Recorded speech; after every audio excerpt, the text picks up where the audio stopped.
Ղուգասի ավետարան 18-րդ գլուխ Որբևարիին և թադավորին արագը Անոնց արագ մնալսավ այս բանին վրայով, թե պետք է ամեն ադեն աղոտ կնել ու չցանցրանալ։ Ըսավ.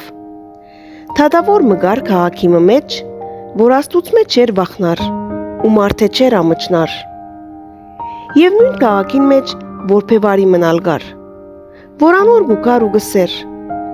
իրավունք ռեինձի ու ազատե զիսիմ ոսոխես։ Ժամանակ մը թադավորը չէր ուզեր անոր մդի գնել, բայց ետքը ըսավ իր մտքին մեջ.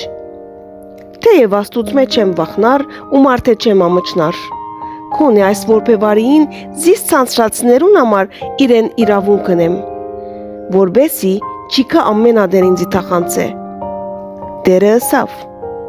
լսեցեք, անիրավ թադավորը ինչ կսե։ Հաբա Աստված իր ընդրյալներուն իրավունք պիտի չնե, որոնք ծորեգ ու կիշեր իրեն գաղաղագեն, թեև երկայնամիտ ալլա, ցեզի գսեմ թե շուտով անոնց իրավունք պիտի նե, բայց որդին մարդո, երբ կա, արդյոք հավատք պիտի գտնե երկրի վրա։